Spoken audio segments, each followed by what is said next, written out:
No record, no photo. No photo, no flash? No use. Okay, no, completely. No, everything no. Okay. Hier ist gerade zufällig eine Geisha vorbeigelaufen. Das war tatsächlich eine echte. Weil wir hier in Uji sind und Matcha hier weltberühmt ist, gibt es eine Matcha-Variante. Und die schreien, das ist sowas von unverschämt. Ich finde, das gehört einfach nicht in Ordnung. Fun Fact, dieser Tempel ist auf der 10-Yen-Münze dieses Landes abgebildet. Diesen Tempel. Sehr schön. Wir sind wieder im Herzen von Kyoto angekommen. Also es gibt hier zum Beispiel Frauen, die an den Seiten stehen und in diese Clubs ziehen, Hostclubs etc.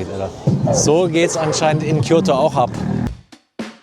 Willkommen in Japan, einem Land zwischen Tradition und Zukunft, wo Neonlichter auf alte Tempel treffen und wo jede Mahlzeit eine kleine Entdeckung ist.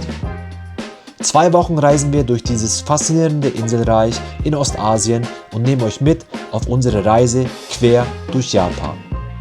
Von Osaka bis Tokio, über Kanazawa, Kyoto und weitere Orte, die voller Geschichte, Kultur und Überraschungen stecken. Wir wollen eintauchen in das echte Japan, in die Kultur beim Besuch von Tempeln und Schreinen, in die Esskultur mit Streetfood, Sushi und Ramen und in den Alltag mit Themen wie Wohnen, Verkehr und dem ganz besonderen japanischen Lebensgefühl. Also macht es euch gemütlich, unterstützt uns gerne mit einem Abo und begleitet uns auf eine weitere Folge, die Japan nicht nur zeigt, sondern fühlen lässt. Let's go! So Leute, herzlich willkommen in Uji. Wir haben es geschafft, nach circa 1,5 Stunden Fahrzeit von Osaka Station sind wir jetzt angekommen. Ich bin sehr gespannt, wie das sein wird. Gibt es nämlich ein paar Highlights, die wir dann gleich vor Ort mit euch teilen werden. Unser erster Eindruck, das ist der Bahnhof Uji Station. Ach, da ist schon mal eine Beschilderung für den Innentempel. Uji ist ja bekannt für seine Tees, vor allem für Matcha soll es ja eine der besten Sorten, wenn nicht die beste Sorte in Japan geben. Grünteesorten sind hier sehr, sehr groß geschrieben, sehr wichtig. Und hier kommt das her. In Kyoto beispielsweise gibt es ja auch viele Matcha-Läden. Und das ist ja wirklich ein Katzensprung hierher. Und dementsprechend findet ihr in Kyoto auch sehr, sehr viele Produkte aus dieser Gegend. Überall Matcha-Läden.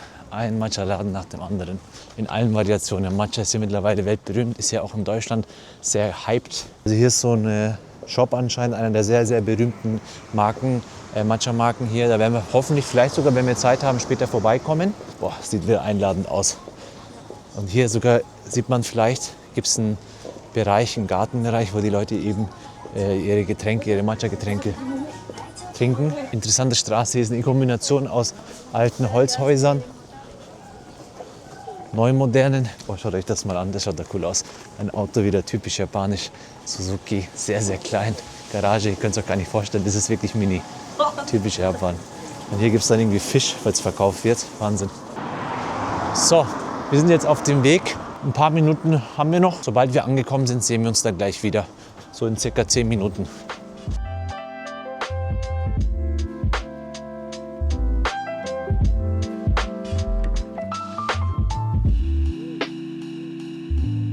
Jetzt sind wir angekommen und kaufen die Tickets. Is it including the Phoenix Hall? Everything. Okay, thank you. Thank you. Ich habe jetzt nicht ganz verstanden, was die Dame gesagt hat. Die war jetzt auch nicht sehr motiviert, aber schauen wir mal.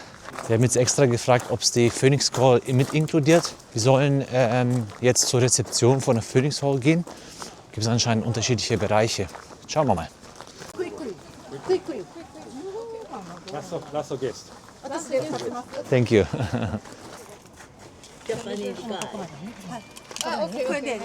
No record, no photo. No photo, no flash? No use. Okay, no, completely. Everything no. Okay. Then no touch everything. Only outside. Off, please. Okay, okay. Wir waren jetzt soeben in der Führung von dieser Phoenix-Halle. Grundsätzlich, die Mitarbeiter sind wirklich extrem streng, ja, wenn es darum geht, Kameraaufnahmen zu machen. Deswegen musste ich die Kamera abgeben und wir respektieren das selbstverständlich. An sich vom inneren Bereich her ist da quasi eine Buddha-Statue abgebildet, vergoldet. Der Innere des Raumes ist vielleicht so 15 Meter mal 15 Meter, also nicht allzu groß, ist aber sehr schön gewesen. Es war komplett auf Japanisch. Wir haben aber für uns so eine Art Guide und zwar schaut die dann so aus. Regeln beim Besuch des inneren Phoenix-Halle. Ganz wichtig, einmal auf Deutsch die Regeln und dann gibt es hier mehrere Seiten, die uns dann die Phoenix Hall erklärt hat. Schaut dann so aus. Kann man dann währenddessen parallel lesen. Und das Baujahr ist um 1053 rum in der Heian-Zeit, was ja heutzutage Kyoto heißt. Heian, was früher Kyoto ist heute.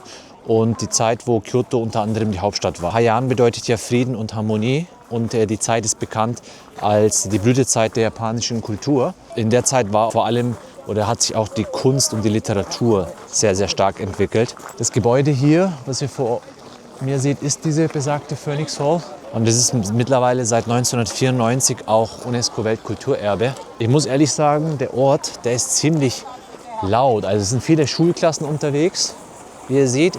Daran sieht man auch, wie wichtig das in der Historie, in der Geschichte von Japan ist, dieses Gebäude, weil es ja auch im Schulunterricht anscheinend drankommt. Man merkt aber auch entsprechend die Geräuschkulisse. Es ist kein ruhiger, friedlicher Tempel, wo man entspannt mal ein paar Minuten oder Stunden verbringen kann. Es ist eher etwas hektischer, etwas ungewohnt, aber andererseits ist es so, wie es ist. Die Halle hier, die ihr vor mir seht, die ist ein klassisches Beispiel japanischer Tempelarchitektur, auch in dieser eben vorhin benannten Heian-Zeit. Tempel, die im Amida-Stil erbaut sind, sollen das Paradies symbolisch darstellen. Wenn man jetzt mal dieses Beispiel betrachtet, der Phoenix-Halle, sieht man sehr schön, dass das wie ein schwebendes Paradies aussieht. Schwebendes Paradies auf Wasser aufgebaut. Wenn man auch diese Spiegelung betrachtet, ich hoffe, das kann man hier gut darstellen. Ich versuche es mal ein bisschen weiter von rechts. Es wirkt so, dass es so ein himmlisches Reich sein würde, also schwebend. Die Halle, die ihr vorher seht, habe ich ja vorhin auch gesagt, wird ja auch die Phoenix-Halle genannt. Und das ist auch die Haupthalle dieses Gebäudes. Und die wurde ebenso benannt wegen den besagten 2 Phönixen, die auf dem Dach aufgebaut sind. Und der Phönix steht ja in Ostasien für Wiedergeburt, Unsterblichkeit und das Paradies. Deswegen ist eben die Bedeutung sehr groß. Und ein Fun Fact, dieser Tempel, und daran könnt ihr auch erkennen, warum das so wichtig ist auf der 10-Yen-Münze dieses Landes abgebildet. Hier ist dann so eine 10-Yen-Münze und eben auf der Rückseite sieht man dann einmal diesen Tempel. Sehr schön. Cool gemacht. Hier ist nochmal die Ansicht auf die Phoenix Hall von der Rückseite, auch von diesem oberen Bereich hier. Hier sieht man das Wasser kaum, aber es ist quasi hier vorne umgeben von Wasser. Es läuft dann rundherum quasi einmal. Die Vorderseite hatte ich euch ja gerade gezeigt. So sind die Eindrücke. Dann gehen wir mal Richtung Ausgang und dann sehen wir uns gleich draußen wieder. So Leute, wir sind jetzt raus vom Byodo-In-Tempel und möchten euch ein kleines Zwischenfazit geben. Wie fandest du es? Ich fand es super schön, super schön. Vor allem dieser Tempel sehr symmetrisch gebaut und uralte Geschichte haben und dann auf den Teichen das wirklich gut gespiegelt. Und das ist ein wunderschönes Wort. Ja, also ich muss auch sagen, hat mir sehr gut gefallen. Wir haben jetzt knapp eine Stunde, eine Stunde ungefähr verbracht hier. Ist auch wirklich schnell machbar. Alle 20 Minuten gibt es eine Führung. Schaut, dass ihr rechtzeitig da seid, weil die letzten Führungen waren um 16:10 Uhr. Ich würde es definitiv weiterempfehlen. Wir haben jetzt insgesamt pro Person knapp 1400 Yen gezahlt. Das sind so 7,50 €, 8 € momentan. Für 8 € definitiv ein Besuch wert. Wir suchen uns jetzt mal was zum Trinken, ein grüner Tee. Deswegen bin ich auch vor allem hier, oder wir, schauen wir mal, was wir da Leckeres finden. Matcha-Tee, Sencha-Tee oder sowas in der Art. Ja, Bis gleich, bin ciao. gespannt. So, wir stellen jetzt mal ein bisschen in der Stadt herum und schauen uns, was die Stadt zu bieten hat. Die haben auch so viele kleine Matcha-Läden oder Teeläden mit allem möglichen. Da gehen wir mal rein, das schaut irgendwie einladend aus gerade. Matcha-Getränke. Ja, wow. Klassischer Matcha, eisgekühlter Matcha, irgendwie Soft-Eis-Matcha, alles mögliche dabei. Was kostet denn sowas hier? Zum Beispiel, 180. ja, für so ein klassischer Matcha kostet zum Beispiel 480 Yen. 480 Yen, das sind ja momentan 2,60 €, 3 € in dem Bereich sind wir da. Hier gibt es dann beispielsweise Teekannen zu kaufen und verschiedenes Equipment. Jetzt schau mal hier. Eine gute Matcha, das ist nicht günstig. Wow, 7.560 Yen. Für 30 Gramm. Für 30 Gramm 7.560 Yen. Das sind aktuell 42 € für eine Dose von denen. 30 Gramm. Wow, okay, da seht ihr, wo wir hier gelandet sind. Und das ist ein Platz random. Da gibt es wahrscheinlich sogar noch hochwertigere, weil die stehen jetzt hier einfach hier an der Theke herum.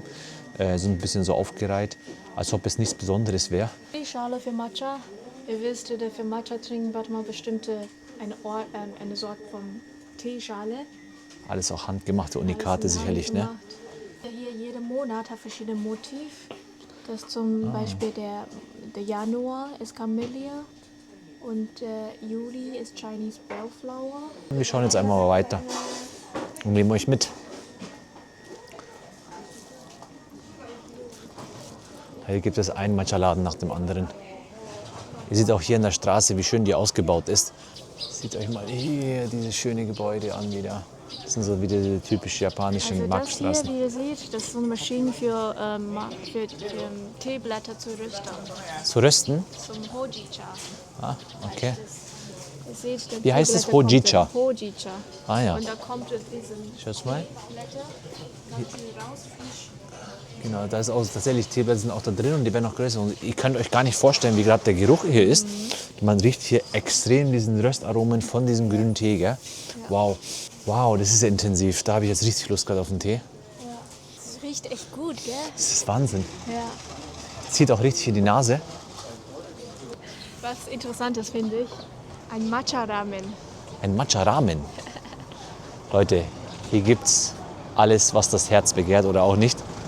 Schaut euch das mal an. Wir sind in einem Shop, hier wird Matcha-Ramen angeboten.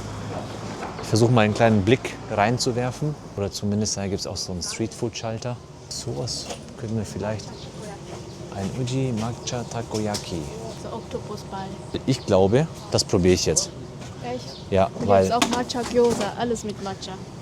heute Matcha Gyoza, Matcha Takoyaki und dann nimmst du nochmal klassische Tees. 4 Stück. Wollen wir das nehmen? Ja, so hier gibt es jetzt zum Beispiel Matcha Takoyaki, das werden wir uns jetzt gönnen. Und zwar kostet es 450 Yen. Das sind 2,50 Euro für 4 Takoyakis, sind so Oktopusbällchen und da kommt dann anscheinend eine spezielle Matcha-Soße drauf. Ich versuche es mal so ein bisschen zu catchen für euch.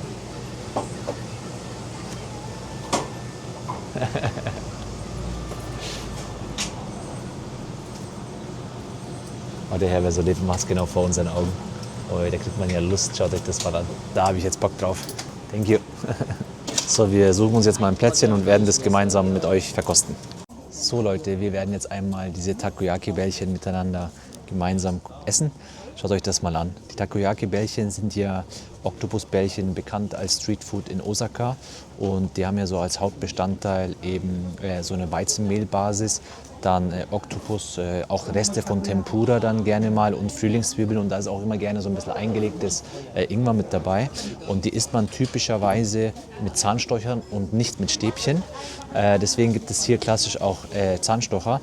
Und in dem Fall haben wir besonders nochmal eine Sache drauf, weil wir ja in Uji sind und Matcha hier weltberühmt ist, gibt es eine Matcha-Variante und die essen wir jetzt mal. Schauen wir mal, wie der schmeckt. Also so schaut das Ganze aus.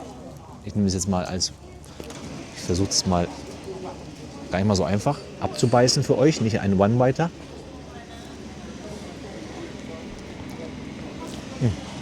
Aber ihr seht hier, sehr schön, wenn man hier so einen Blick drauf wirft, außen ist es knusprig. Das wird ja in so einer Art Pfanne, so einer Formpfanne gebraten und dann in solche runden Formen gegossen quasi oder mit Stäbchen bearbeitet, dass sie so rund werden. Außen ist es knusprig, sieht man hier sehr schön und innen ist es noch sehr weich, diese Weizenmehlbasis. So schaut das Ganze aus und das kann auch immer sehr, sehr heiß sein. Also seid vorsichtig, wenn ihr da einfach so blind reinbeißt. Ich habe mir da schon das eine andere Mal in Osaka die Zunge verbrannt, weil die auch immer frisch gemacht werden. Aber es ist wirklich sehr lecker. Von der Konsistenz her, außen knusprig, innen weich, innen sehr matschig. Außen gibt es diese Röstaromen und dieses Matcha. Ich versuche mal das Matcha hier einzeln. Das Matcha hat irgendwie so eine sehr, sehr leichte Matcha-Geschmack. Leicht süßlich, wirkt ein bisschen wie Mayo mit leichtem Matcha. Also von der Konsistenz her sehr Mayo-lastig. Wow, lecker. Also eine definitive Empfehlung von meiner Seite aus. Wenn ihr herkommt, lasst euch sowas schmecken. Auch an solchen Orten hier, Vororte von Kyoto, Vororte von Osaka, seht ihr, wie sauber es auf den Straßen sind. Also egal, wo wir unterwegs waren und unterwegs sind, es ist immer extrem sauber alles hier. Schaut euch mal den Boden an. Ich finde das einfach irgendwie sensationell. Das gefällt mir hier in Japan. Gefühlt 50% der Shops sind irgendwie Kaffee- und bzw. Tee-Matcha-Läden. Dann gibt es auch nochmal natürlich Anime, nicht zu vergessen.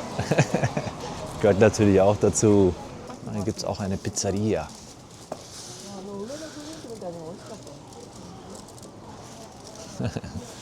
So schaut das aus. Das ist natürlich keine Frische, das ist nur zum Darstellen. Da ist so eine Streetfood-Straße. Wollen wir jetzt da rein? Ich werfe mal kurz einen Blick da rein. Schauen wir, was wir hier so entdecken. Lacht mich jetzt irgendwie gerade an. Es gibt so eine Open Cuisine, so eine Pizzeria. Die machen dann hier frische Pizzen. Und hier sieht es hier mit der italienischen Flagge, sehr süß. Nur, dass die haben kein Matcha-Pizza oder so. Ja, das habe ich jetzt nicht entdeckt. Wäre passend. Matcha-Pizza wäre auch sehr interessant. So, hübsche, süße, kleine Gasse unterirdisch. Irgendwie altmodisch. Hier gibt es dann so Warteplätze. Das kann häufig in Japan vorkommen, dass man vor den Restaurants auch warten muss. Da gibt es dann auch gerne mal eine Bank, die vor einem Restaurant steht. Und da wartet man halt eben. Ja, hier ist so ein Izakaya anscheinend. So ein Pub.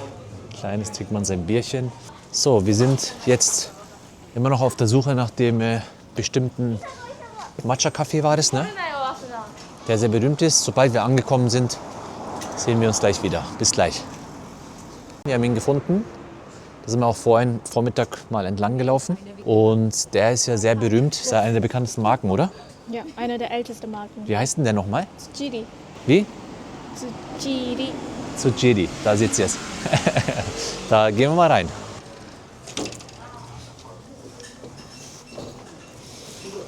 Oh wow, hier gibt es dann so verschiedene Matcha-Tee-Sorten und Sencha-Tee-Sorten. Ich denke mal, hier kaufe ich mir irgendwas. Hier gibt es dann nochmal so ein bisschen Matcha-Schüssel und Equipment. Sehr schön sieht das aus. Das ist aber extra abgesperrt, dürfte auch ziemlich wertvoll sein. Handgemacht alles. Hier beispielsweise, sagen wir mal hier glaube ich, 2800 Yen. 2800 Yen sind aktuell, schauen wir mal nach, 15 Euro.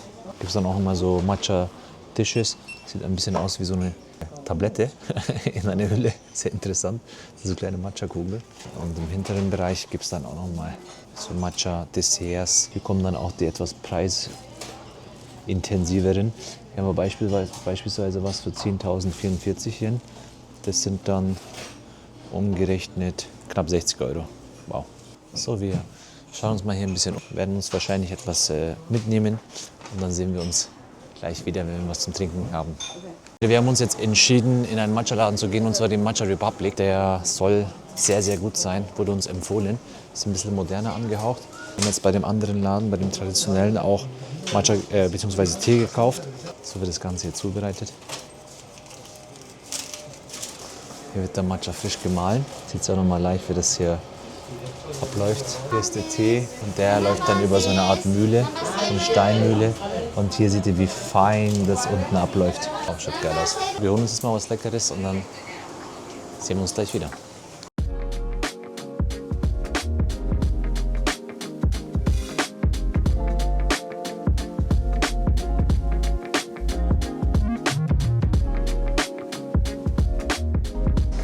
Wir sind wieder an der Uji S-Bahn-Station angekommen und fahren jetzt etwas weiter. Ist gar nicht mal so weit weg, ich glaube nur 3-4 Stationen. Und zwar ist unser nächstes Ziel der Fuji Inari Schrein, einer der bekanntesten Schreine Japans. Wenn wir dort sind, werde ich euch gleich etwas mehr dazu erzählen. Bis gleich.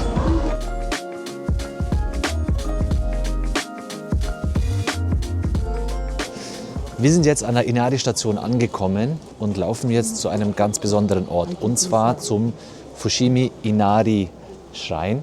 Ist schon mal sehr interessant, weil die S-Bahn-Station ein bestimmtes Design hat, und zwar in einer speziellen Farbe. Und diese Farbe wird uns dann nämlich gleich auch noch begleiten. Ihr seht, die S-Bahn-Station haben wir verlassen und gleich gegenüber ist schon der Schreineingang. Wirklich nur ein Katzensprung von der S-Bahn-Station entfernt.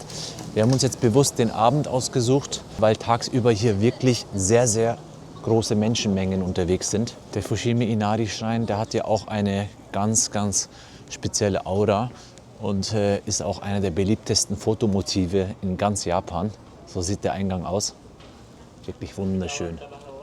Vielleicht mal ein paar Informationen zum Schrein, während wir den Weg hier hochlaufen. Der Fushimi Inari Schrein ist ja der wichtigste Inari-Schrein Japans. Es gibt anscheinend über 30.000 solcher Schreine in ganz Japan. Dieser wurde gegründet 711 nach Christus und gilt als auch ältester Shinto-Schrein Kyotos. Der Schrein ist gewidmet an die Gottheit Inari. Das ist die Beschützerin von Reis, Landwirtschaft, Wohlstand und Geschäftserfolg. Die Menschen, die besuchen diesen Schrein vor allem aus einem bestimmten Grund. Und zwar, um Glück, Erfolg und Segen für Ihre Karriere oder Ihr Unternehmen zu erbitten. Ihr werdet auch sehen, dass in diesem Schrein bestimmte Tierart, die ich jetzt momentan nicht verrate, sehr, sehr präsent sein wird. Diese Tierart, die ist auch als Bote der Gottheit Inari bekannt. Was diesen Schrein so besonders macht, ist, dass er über 10.000 rote Tore hat. Leute, seht euch das hier an. Wow. Ihr seht eine wirklich wunderschöne große Tori und wir betreten jetzt so langsam heiligen Boden. Und seht ihr diese Beleuchtung? Wow, Wahnsinn. Sieht einfach wunderschön aus.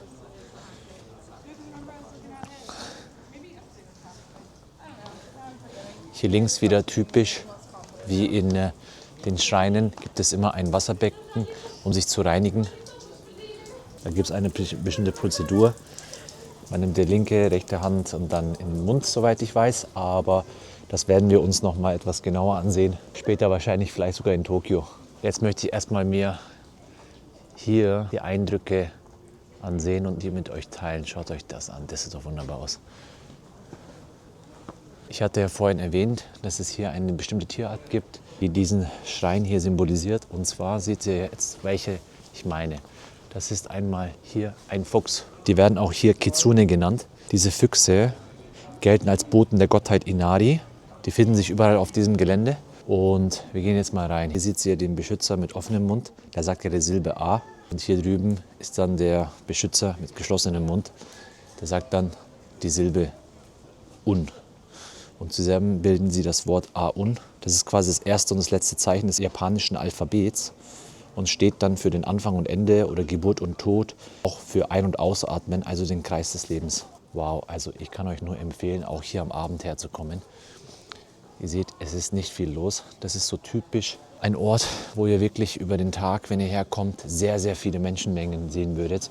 Und jetzt am Abend, zu den Abendstunden, ist es erstmal sehr mystisch, eine sehr, sehr schöne Atmosphäre, entspannend, ruhig. Tagsüber, da war ich schon mal in der Vergangenheit hier, ist es wirklich ziemlich intensiv gewesen. Schaut euch das hier an. Wow. Hier auch vorne golden verziert teilweise. Die Laternen, die machen irgendwie abends wirklich einen geilen Atmosphäre, geilen Flair, oder? So, jetzt kommen wir so langsam in den hinteren Bereich. Wir sind ja hier an einem Ort, der eher Ruhe symbolisieren soll und ein religiöser Ort zum Entspannen, zum Beten. Ihr merkt da hinten links gerade, falls ihr die hört, sind Touristen und die schreien. Das ist sowas von unverschämt. Ich finde, das gehört einfach nicht in Ordnung, aber so sind sie manchmal. Dann laufen wir mal weiter hoch. Hier führen dann so Treppen hoch. Jetzt wird das Ganze noch mal ein bisschen schöner und mystischer, finde ich. Da ist eine Katze. Süß. Katze? Ja, es war eine Katze. Zuerst mal eine Katze draußen gesehen hier in Japan.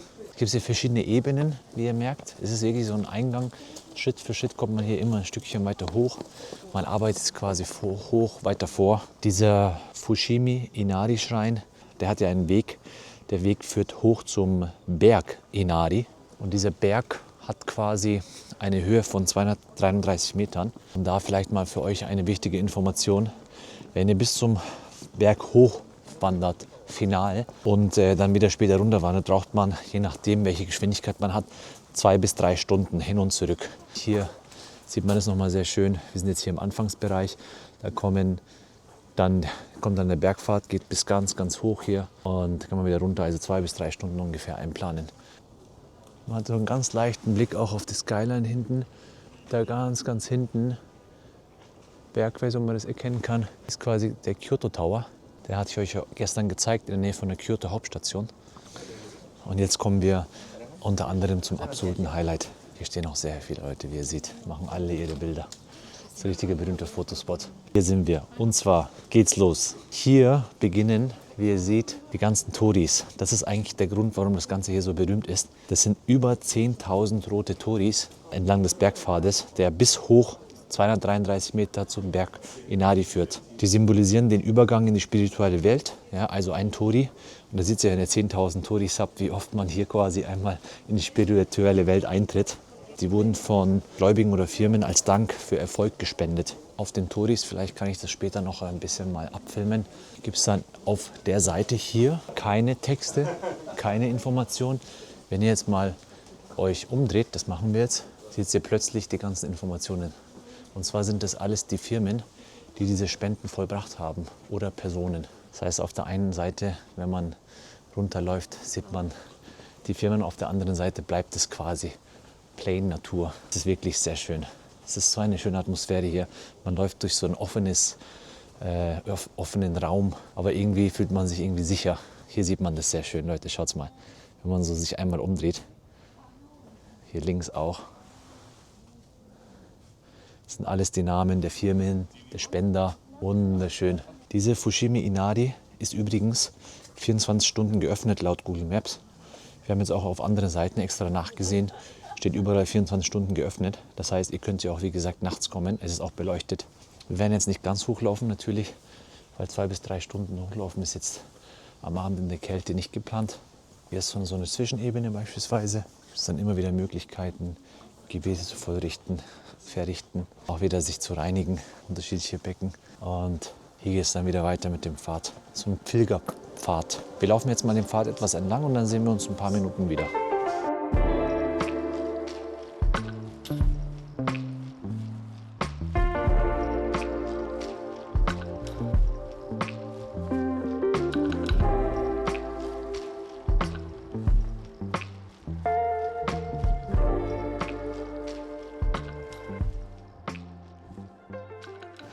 Wir sind jetzt wieder auf dem Weg zurück zur S-Bahn und haben diesen wunderschönen Schrein einmal hinter uns gelassen.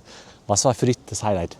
Ich finde den 10.000 Tori, das war absolut Highlight hier. Ich glaube, das ist auch der Selling Point hier gewesen. Ja. Und vor allem in der Nacht, es waren nicht so viele Leute, das kann man wirklich den View genießen. Ja, absolut. Also diese 10.000 Tori, das ist ein absolut imposantes Gebäude oder Gebäudekomplex.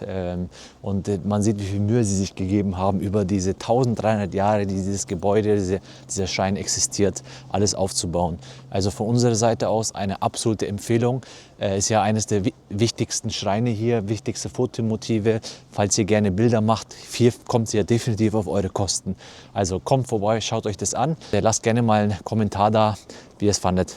Wir sehen uns dann gleich in den nächsten Stop wieder. Ciao. Bis gleich. Wir sind wieder im Herzen von Kyoto angekommen, im Gyeong-Bezirk. Ihr seht hier wieder das schöne Theater von Kyoto. Der Gyeong-Bezirk ist wirklich sehr, sehr schön, auch bei Nacht. Gibt es auch so ein Hardrock-Café beispielsweise. Hier in diesem Viertel gibt es auch super viele Starbucks irgendwie, gefühlt. In welche Richtung müssen wir? Da lang? Ja, Let's go. Wir sind jetzt unterwegs zum Pontochi-dori Street. Das war die Straße, die wir gestern noch mal kurz gemeinsam angesehen hatten. Aber wir hatten noch kein Restaurant uns rausgesucht, beziehungsweise waren sehr, sehr spät dran, um unseren Zug zu erwischen. Heute haben wir uns jetzt ein Restaurant rausgesucht, zwar ohne Reservierung. Ich hoffe, wir bekommen einen Platz drin. Es macht auch einfach nur Spaß, hier durchzulaufen, oder? Was sagst du? Ja. Schaut ein bisschen wie Ghibli-Movies. Ja, So die Szenarios in diese Movies. Immer Ja. mit enge Gasse, rote Laterne, überbeleuchtet, viele stimmt, Leute. stimmt. Du hast recht. Für die Leute, die Ghibli nicht kennen, vielleicht kannst du einen Satz dazu sagen. Ghibli, es ist einer meiner Lieblings-Anime-Studios. Die produziert weltweit berühmte Anime. Der berühmteste heißt es Spirited Away auf Englisch. Und das ist halt, ich glaube, einmal Oscar gewonnen sogar. Was ist denn das hier? Soll es eine Einladung zu einem Restaurant oder wie? Haha, tatsächlich. Oje, oje, oje. Wahnsinn. Ein Restaurant nach dem anderen. Das ist eigentlich so eine absolute Restaurant-Mekka. Hier wieder ein Restaurant, schaut's mal. Ich zeige euch mal hier. Das ist Kyo-Machiya. Und da kommt man auch nur im Eingangsbereich hier vorne. Seht ihr das? Muss man die Schuhe ablassen. Und oben sind dann die Tatami-Platten oder Matten. Und dort kann man dann essen. Schaut euch mal an, wir gehen jetzt mal hier so eine Seitengasse, um diese Atmosphäre und das Feeling mal zu catchen für euch. Seht euch das an. In Deutschland würde ich hier nachts oder in anderen Ländern, Amerika oder so, würde ich nachts niemals in solche Gassen gehen. Aber hier in Japan und auch in asiatischen Ländern, auch beispielsweise China oder so, ist es mittlerweile so, du bist super sicher. Man fühlt sich einfach sicher. Hier gibt es dann so geschlossene Räume, geschlossene Restaurants. Ah, hier geht es nicht mehr weiter. Das ist dann so ein Wohngebäude auch hier. Ihr seht, die Gebäude sind quasi so aufgebaut nach hinten rum. Das heißt, es gibt immer wieder links und rechts ganz kleine Gassen, die man entlang laufen kann oder reinlaufen kann. Und dort gibt es dann noch mal kleine Restaurants, Garagen, Shops, Wohnkomplexe, Wohnungen. Hat man so ein bisschen Ruhe von der Hauptmeile. Und die Hauptmeile ist hier auch sehr süß und eng. Personen unter euch, die gerne Fotos schießen, ihr seid hier wieder, ihr kommt hier definitiv auf eure Kosten. Egal wo. Hier zum Beispiel seht ihr so einen Warteplatz, sehr süß gemacht, so 2 kleine Hocker, weil man, bevor man reintritt, ein bisschen warten soll. Hier ist zum Beispiel ein Shabu Shabu Restaurant. Schaut euch das mal an. Sehr hübsch.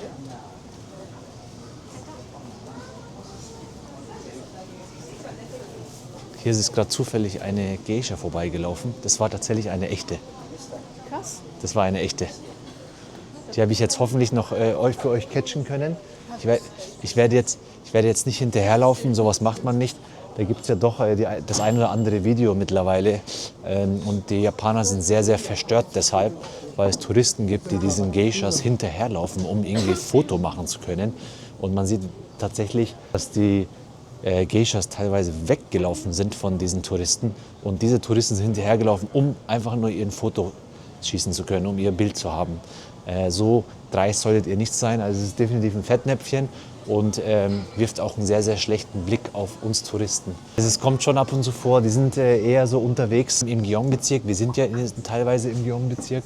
Und da gibt es eben Restaurants, die extra eben Geishas buchen, Personen, Firmen, reiche Leute, die sich so etwas gönnen. Das ist ja hier sehr, sehr stark in der Kultur verankert, hier in Kyoto vor allem. Ihr seht auch wieder Cash only. Are you ready? Das heißt, denkt dran, immer Bargeld bei euch zu haben. Hier in Japan ist Bargeld immer noch eine sehr, sehr wichtige Zahlungsmethode. Hier ist nicht so sehr digitalisiert. Hier sind wir jetzt an der Hauptvergnügungsmeile von Kyoto angelangt. Ihr merkt, die Straße ist ein bisschen anders aufgebaut. Es gibt einmal hier einen Fußwegstraße, wo gerade ein Taxi vorbeifährt. In der Mitte gibt es einmal eine Art kleiner Bachfluss, der mit Wasser gespeist ist.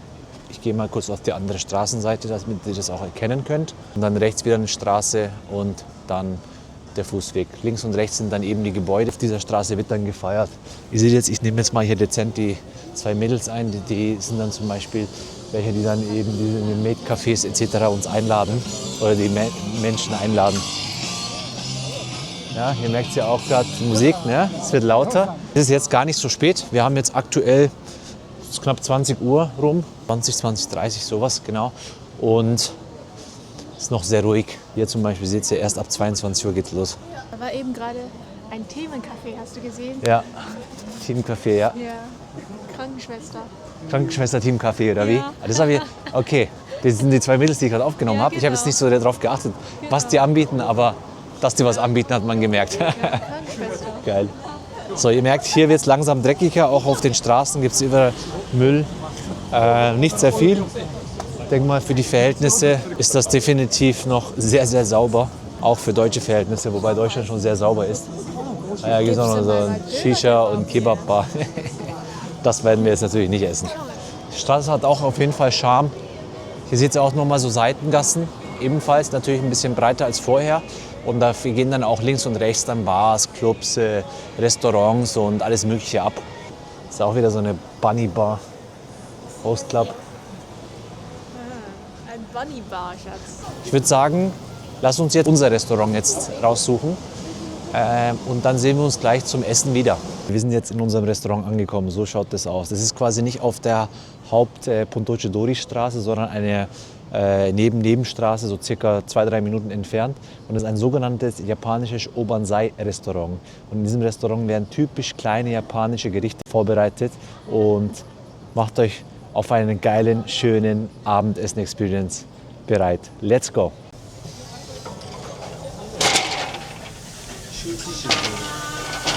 Hallo. So schaut das aus, Leute. Hier wird vor euch frisch gekocht. Hier haben wir unseren Platz. Aber ich bin sehr gespannt, wie das jetzt erst schmecken wird. Wir sitzen jetzt in einem typisch Kyoto-Stil-Restaurant. Sehr lockere Atmosphäre tatsächlich. Hier im hinteren Bereich, das sieht man jetzt nicht, aber vielleicht später werde ich euch noch mal zeigen, gibt es einmal die Möglichkeit, auch so abgetrennte Bereiche zu mieten. Und da sitzt man dann auch auf Tatami-Matten. Auf dem Boden muss man die Schuhe ausziehen. Wir haben jetzt hier einen Tisch im vorderen Bereich erhalten an der Bar, wo es ein bisschen lockerer zugeht. Wir wollten das auch haben, weil wir hier auch die Küche sehen und direkt vor uns gekocht wird. Das allererste, was wir euch mal mitteilen wollen, ist, dass die uns hier wieder mal Service-like in Japan Tücher gebracht haben. Die sind tatsächlich warm. Und die sind dann da, dass wir uns erstmal die Hände sauber machen. Das machen wir selbstverständlich. Und was uns auch schon erreicht hat, ist einmal mein Glas Sake. Ich habe jetzt zum allerersten Mal Sake bestellt in meinem Leben. Das ist das Glas und das ist die zugehörige Flasche dazu. Sake ist hier so eine Art Reiswein mit sehr, sehr wenig Alkohol. Und wir haben uns dann auch zum Durchspülen die Flasche gleich da lassen. Können wir uns ab und zu auch Sake noch nachgießen und dann noch hier 2 Oolong-Tees. Arigatou gozaimasu. So, das sind dann schon mal die ersten Häppchen. Unser erstes Gericht ist angekommen und zwar die Maitake Tempura.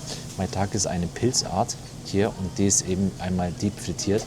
Und hier gibt es dann nochmal so eine Art Gewürz. Mal sehen, wie das schmeckt. Ich würde erstmal das Gewürz probieren, ehrlich gesagt, weil es sehr, sehr schöne Farbe hat und sehr fein ist.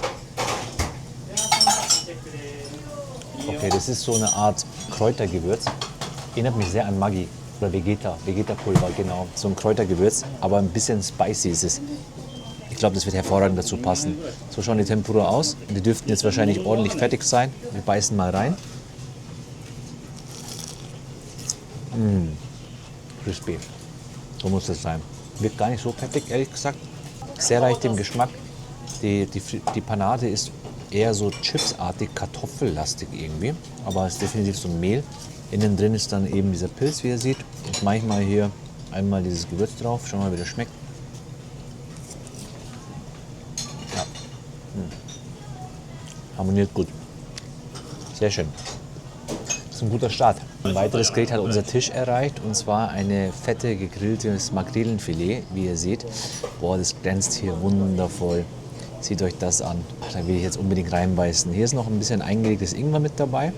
Das wird wahrscheinlich auch wieder hervorragend dazu passen. Ich würde jetzt hier tatsächlich mal mit einem Bite loslegen. Schaut euch das an, die Unterseite. Das glänzt doch wunderbar. Ist auch so auf Häppchen ein bisschen aufgeteilt. Rein damit.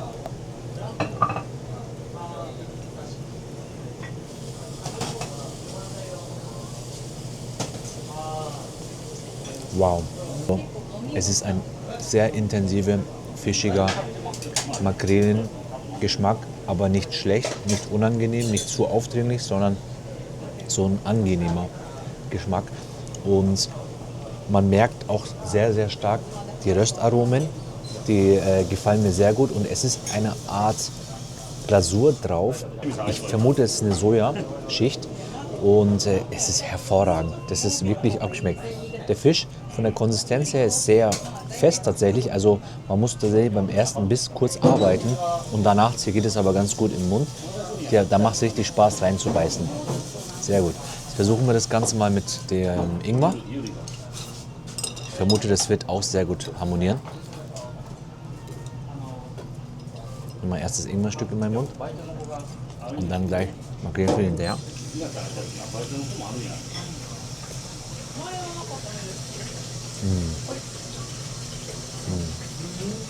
Dieser Ingwer gibt dem Ganzen nochmal so eine angenehme Frische. Und dieser intensive Makrelenfischgeschmack, den ich vorhin gerade beschrieben habe, der wird dann dadurch definitiv so ein bisschen neutralisiert. Wow, geiler zweiter Gang. Hier geht Schlag auf Schlag, Leute. Ein Gericht nach dem anderen kommt an unseren Tisch. Schaut euch das mal an. Phänomenal. Es sieht einfach lecker aus. Ich weiß gar nicht, wo ich jetzt als nächstes reingehen soll. Ich habe jetzt irgendwie das denn, ich habe keine Ahnung, was das hier ist. Ich weiß nur, dass das Ginkgo-Nuts oder Ginkgos heißen. Und ich habe noch nie in meinem Leben so etwas gegessen. Ich nehme sie mal und beiß mal rein. Schau mal, wie das schmeckt. Okay. Da stimmt was nicht. Die isst man auf jeden Fall nicht so. Ich glaube, die Schale muss man aufmachen. Ich versuche es nochmal, zweiter Versuch. Boah, ist das salzig. Was ist denn das? Das ist komplett Salz, so eine ganz, ganz feine Salzschicht. Ich vermute, man muss das tatsächlich aufmachen. Erinnert mich so ein bisschen an eine Pistazienschale. Deswegen habe ich da gerade komplett in so was Warmes, Festes reingebissen. Ich stelle das mal, leg's mal hier ab. Schaut's mal, jetzt hat kommt. Und das Salz läuft gerade hier runter. Hilft jetzt nichts. So ist es. Ich esse es definitiv falsch, aber zum Probieren. Schaut's mal.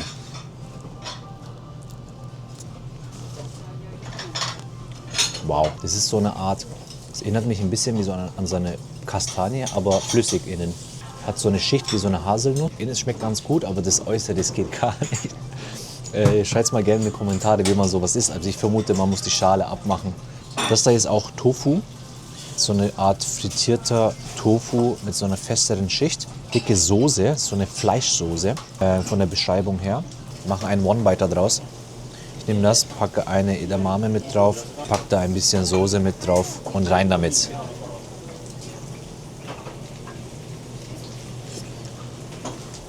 Ich habe mich geirrt, das war kein Tofu, eine Süßkartoffel. Man merkt diesen Geschmack definitiv, der kommt mir sehr bekannt vor, diese Süßkartoffel. Ist sehr, sehr lecker, also sensationell. Wir spülen das Ganze jetzt mal mit der Sake runter. Ich habe noch nie in meinem Leben Sake probiert, Leute. Also, das ist First Time.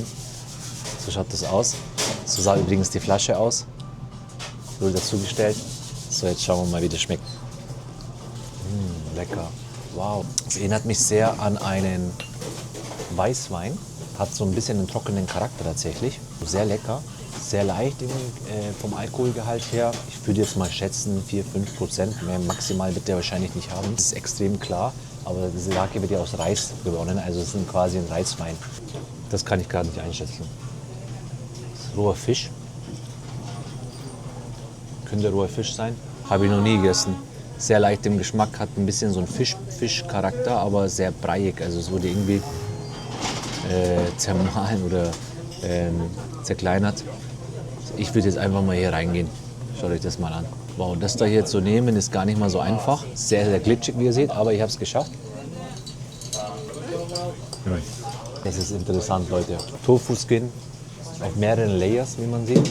Wow. Von den Gerichten her alles definitiv eine gute Entscheidung, bis auf diese Nuts hier. Überhaupt nicht mein Fall. Für mich sind absolut diese Highlights die Makrelen. Die schmecken einfach intensiv und sehr, sehr fischig, aber angenehm im Mund. Also nicht so, dass man so einen unangenehmen Nachgeschmack hat. Und wow, alles in allem interessante Gerichte hier. Wir werden dann das Ganze jetzt mal gemeinsam zu Ende essen und dann sehen wir uns zum Fazit wieder.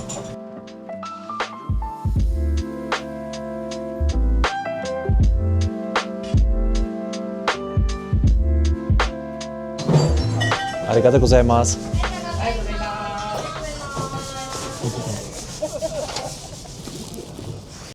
Thank you. Bye bye.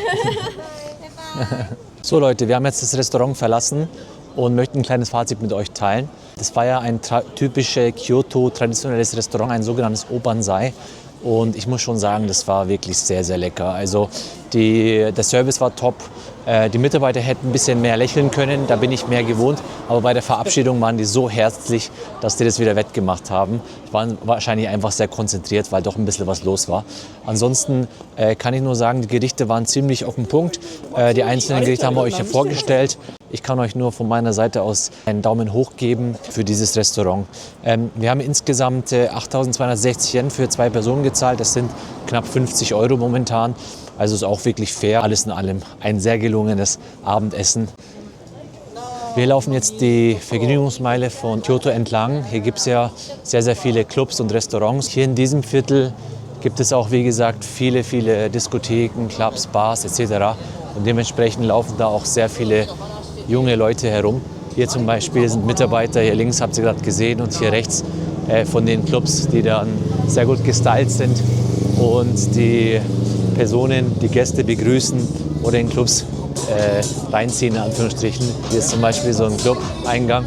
Das ist eine sehr sympathische Straße. Ich kann mir auch vorstellen, im Frühling, auch im Herbst jetzt, aber im Frühling bei Sakura-Zeit, wenn hier diese Bäume hier blühen, wie das hier aussehen muss, das wird ja wahrscheinlich extrem schön sein, rechts und links. Schaut euch das mal an. Wirklich geil. Top. Hier in der Straße merke ich auch, dass die Leute sehr, sehr locker sind. Es wird auch wirklich geraucht an jedem Bereich. Man merkt auch richtig, dass wir in so einem Ausgeh- und Disco-Viertel sind hier. Und wie gesagt, die Leute sind sehr, sehr gestylt. Also es gibt hier zum Beispiel Frauen, die an den Seiten stehen und Männer, die dann eben die Gäste begrüßen und in diese Clubs ziehen, Hostclubs etc. Also sehr, sehr cool. Hier zum Beispiel auch wieder. Die haben jetzt nicht sehr motiviert ausgesehen. Hier ist anscheinend auch so ein Treffpunkt, wie es aussieht. Hier gibt es viele, viele junge Japaner und junge Leute. Seht ihr das? Hier riecht es auch sehr stark nach Shisha gerade. Also hier müssen anscheinend auch Shisha-Bars geben. Direkt am Wasser. Schaut euch das mal an. Hier ist es irgendwie cool. Gefällt mir sehr gut gerade. Coole Location hier. Hier gibt es auch rechts, wie es aussieht, jemanden, der gerade Beatbox macht. Jetzt könnt ihr euch vorstellen, was für ein Viertel das ist. Party Area, angeschlossen an traditionelle Area. So geht es anscheinend in Kyoto auch ab. Wir haben jetzt 10:30. Beatbox ist so geil. Hört sich irgendwie sehr speziell an. Ich finde es auch cool. Hier ist nochmal übrigens die Pontocho-Dori Street. Jetzt deutlich ruhiger.